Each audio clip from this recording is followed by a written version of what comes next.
Hi, Maz. How are you? Hi, Sabina. I'm doing well. How are you? I'm wonderful. I wanted to welcome everyone to our next episode of Who Moved My Marketing. And we have a very special episode this time. So, the last couple of episodes that we've done, it's just been you and me, Maz. Now we have our very first guest. And in the last couple of episodes, we've been talking about AI and how that has actually affected marketing organizations, marketing tools, marketing strategy. And we wanted some actual conversation with some marketing experts that have maybe and most definitely used AI just recently and seeing how it's really affected their day to day and how it's going to impact their strategy moving forward. So I'm really excited because she's a demand generation expert just like myself.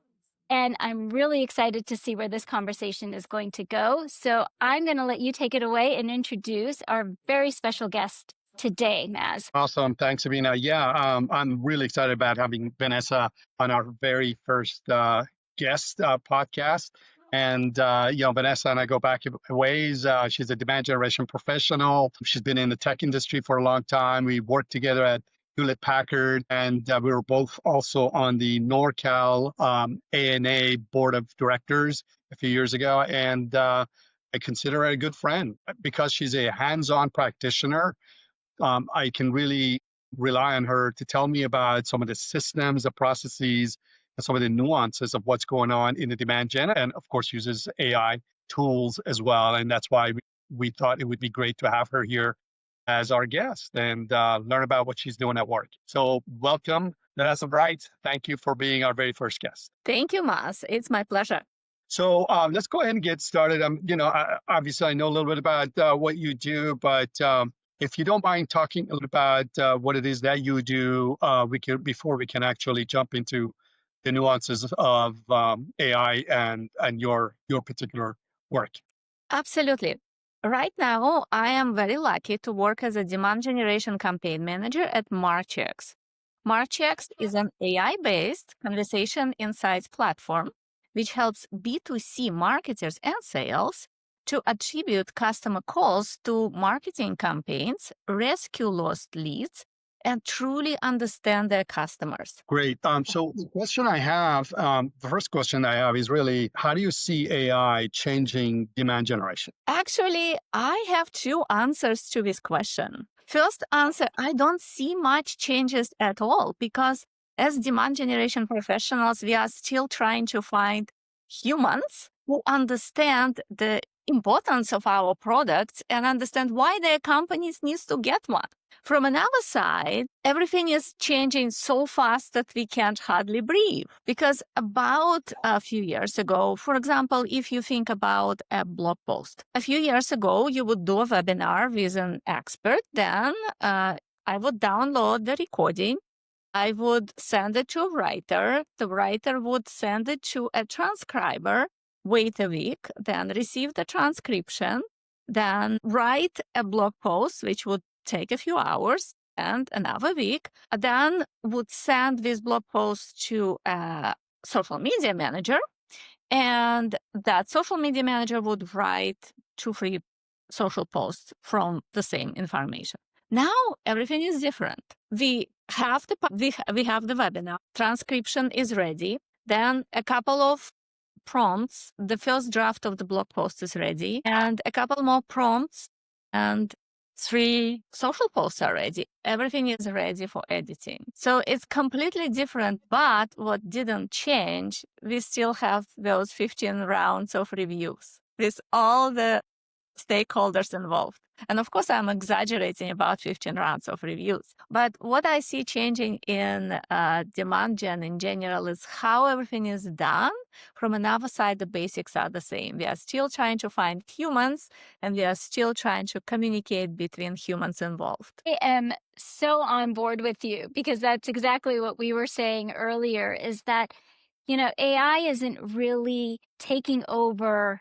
AI isn't really wiping out marketing or wiping out our function, but it is actually helping us do our jobs faster, more efficient, and in a way, I feel a little bit better just because maybe we can use the prompts to help us write more targeted messaging for our audience. But the strategy is our strategy, and it's still a human strategy, and it's still humans wanting to connect with other humans. And I completely agree with you, Vanessa, on that.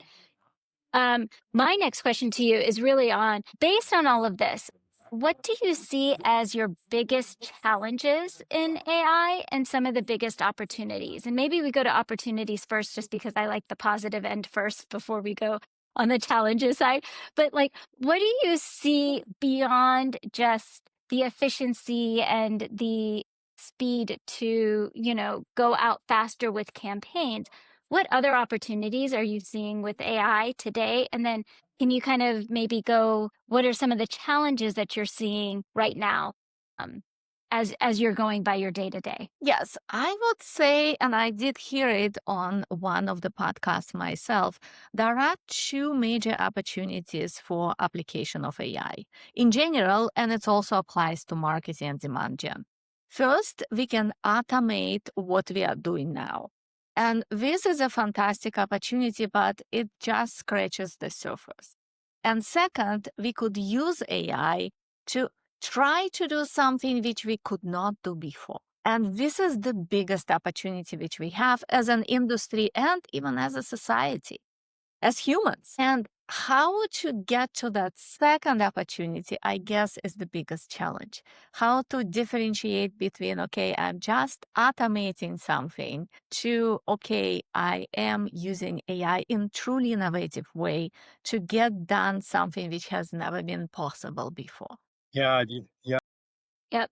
Go ahead, Mass. Yeah, no, I think differentiation is a big challenge. I think this is something that we always talk about when you're using AI. Where does a human enter the loop? Whether you have a human in the loop type of AI solution, or if you have a differentiated value that the human can bring, which I have a lot of ideas about that as well. But one of the things that I was really interested about hearing from you is how are you using AI in your current role right now? Some of the interesting ways that you're applying AI, and maybe even kind of sticking to the theme of positive negative. What are some of the use cases that you don't think work well with AI? As pretty much everybody in marketing, I use AI for pretty much everything related to writing. And it's working very well. I can do editing, I can do quick blog posts, I can do quick social media posts.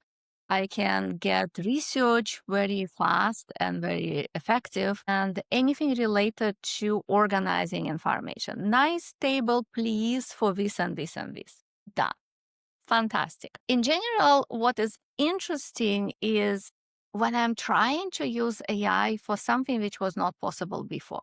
It's very tiny right now, and I'm understanding that the potential will be somewhere in the future, and I may not be the one who invents it.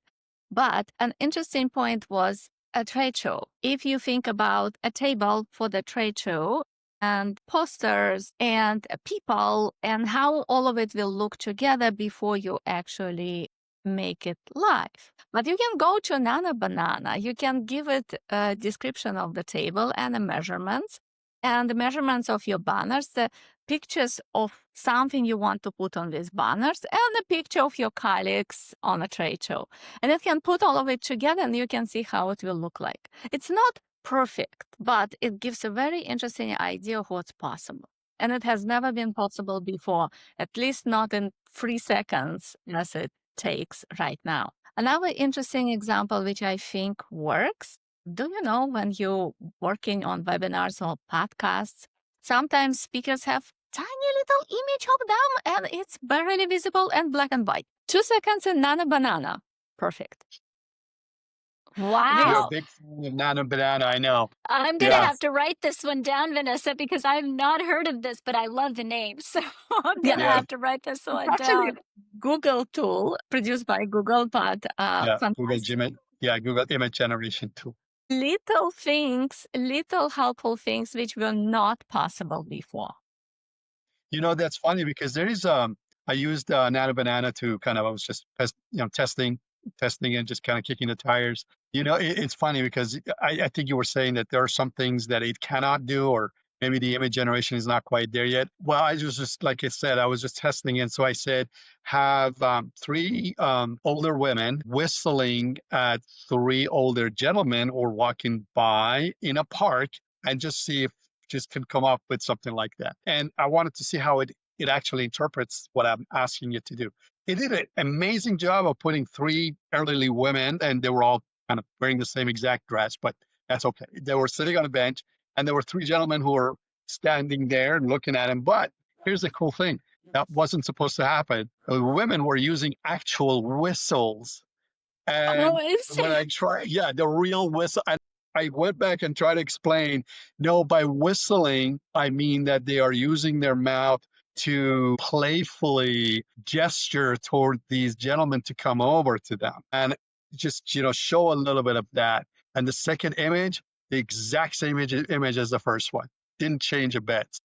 There are some things in terms of like the human experience, or maybe some things that it hasn't quite put together yet, but I thought it was pretty interesting because the quality of the image was great. Maz, I'm not going to ask where you got that topic from, but it is quite Yeah, let's interesting to not go there. definitely Let's just see. go and stick to the topic. Oh wow. So Yeah, Vanessa, and I do have a question for you on kind of like based on the last, 6 months to a year that, all of this has come about and, marketing professionals are starting to really use AI.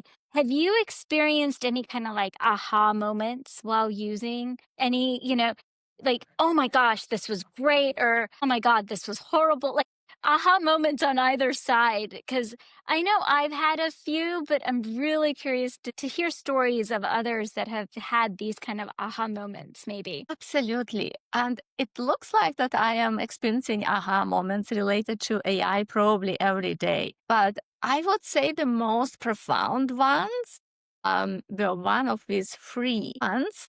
My colleague and I were independently working on our projects, and AI model which we were using did not work that day, did not Mm. work well. And both of us communicated, oh my gosh, what are we going to do?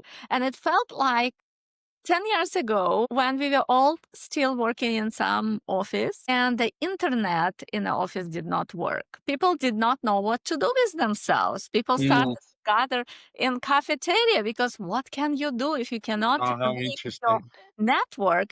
And I had the same feeling, okay, the AI LLM, which I was using, is not working. I cannot switch to another task because it's involved in all the tasks which I am doing. It's so important, and it was very humbling. Okay, I am so dependent on AI. Another aha moment, which was probably the most educational for me, was my interaction with HubSpot AI agent. Usually, when I call for support or actually chat with support, I immediately ask, please introduce me to a human because somebody needs to troubleshoot whatever I did incorrectly in HubSpot and I need it to be fixed. But at that point, I thought, okay, I just need to change a color of the button on a page and I cannot find the page. AI should be able to do it. So after about an hour of conversation with AI, I figured, no, AI is not up to the task. It's tried to lead me to the page, but I couldn't access it. It tried to write a code for me. No, I didn't need the code. I just needed to change the color.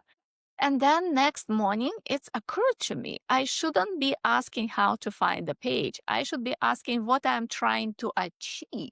And when I Mhm. reformatted my question, how do I change a button color on this page? The solution came instantaneously. It was just one of the system pages which just required the style changing of the buttons in general. And at that Interesting. point, I realized that yes, it was not silly AI, it was silly human. And I need to think through how am I asking these questions? Not asking, okay, I think this is the next step I should take. Tell me how to accomplish this step. Maybe my steps are wrong.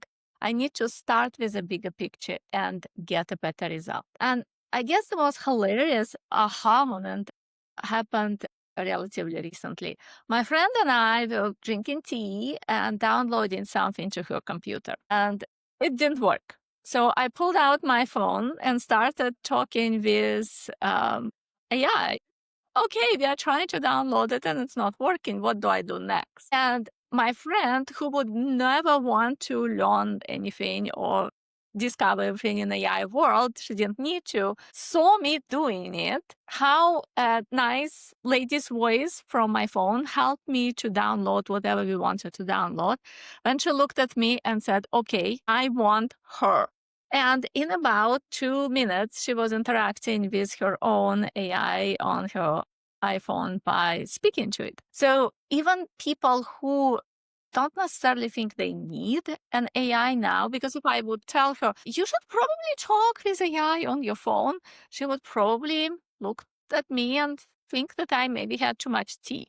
But seeing the way how I was able to solve the problem, which neither of us could figure out, and seeing the benefits, she immediately wanted to use it too. And this is probably the biggest aha moment of all. We need use cases. We need to understand why AI is beneficial for us.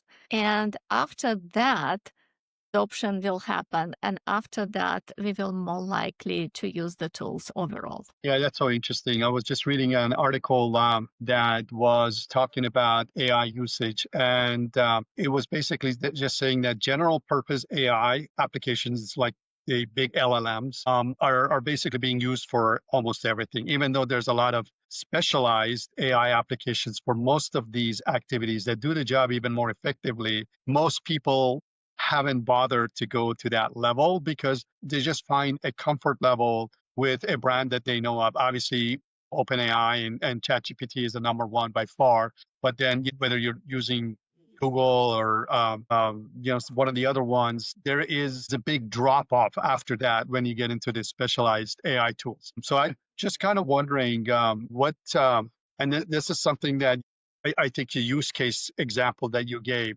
There may be use cases where the generalized AI or LLMs aren't very good at, and that is very true. There's certain things, but just because we don't know about the other ones because the brands are not well known, there's just too many of them, and every one of them maybe specializes in too small of an application. We're not quite there yet, but I want to keep that conversation going.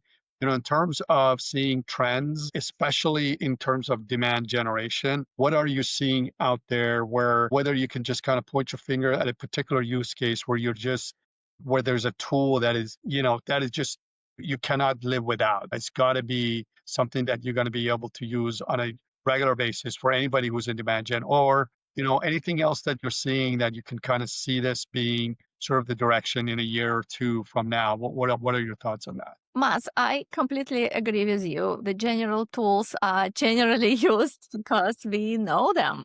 And from the perspective of trends, we have an interesting insight. One of Marchek's webinars had a speaker who suggested that there is a trend in marketing right now, and it's confusion. And this is one of the trends I believe will be here for a while because we marketers are confused. What should we be using? What kind of tool we should be using? And everything we are using is changing constantly. As soon as we figured out how to do this prompt on this LLM, it changes and now it's different. And sometimes it doesn't even make sense to invest time in learning certain things. For example, right now, everybody is saying the way how structures are done in tools such as OpenAI new application or N8N will probably change to a different interface. So I am wondering, should I invest time in learning it or should I wait until it is easier to do? And that trend of confusion overall will probably persist. And another thing, that will be specifically human connection events, activities, and information. Even your webinar, your podcast is one of them. Because as so much information is created or edited by AI and originates from somewhere, human communication becomes more valuable. I completely agree. I think you're right on the money. And I think that's why there's so much conversation happening, Vanessa, about, how do we use it? What do we use? Where do we go? What are the what are my job going away? I think all of these kinds of topics and uncertainty creates this confusion, and the confusion then creates more of, it's just a spiral of, a domino effect, if you want to say, as to how do we clear up? How do we get clarity? And I don't know if there's any kind of clarity in sight, to be honest with you, like in the near future. I think it will come. And I think we've gone through this before, and there's cycles that we can see that, okay, yes, we'll come out of this and we'll go into something else.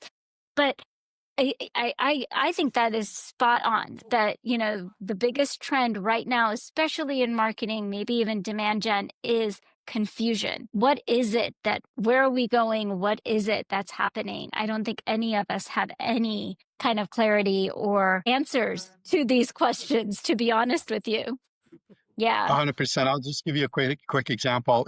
In this last week, so we're talking about 7 days, guys, I've heard two things that are opposing views on AI.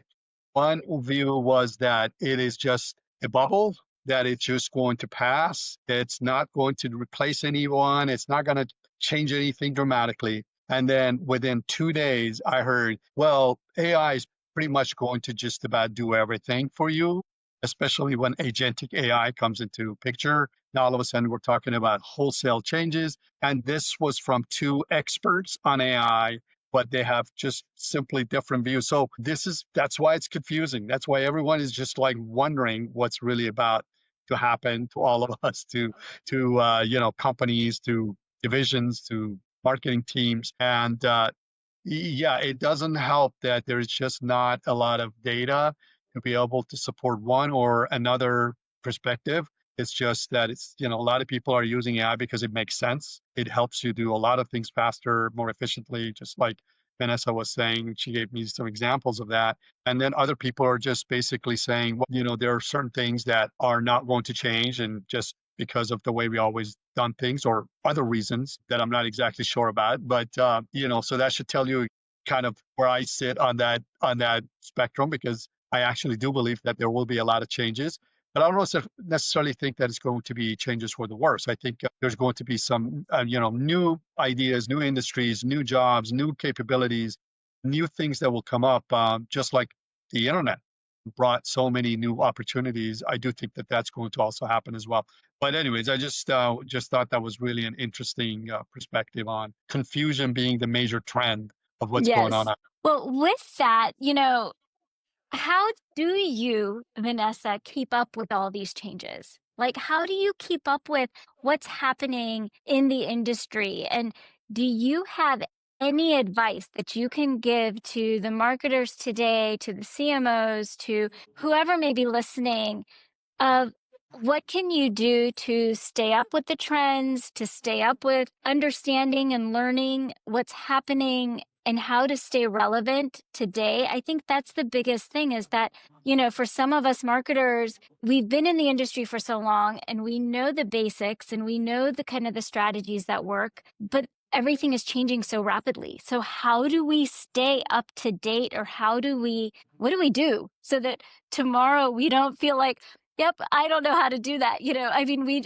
done it with digital marketing. We've done it with so many trends that have come and now are part of our day-to-day strategy. Like, I'm very curious. What do you suggest, or what do you advise? Like everybody else, probably I feel that I am so behind. Probably normal feeling, and all of us needs to calm down and realize that everybody is behind.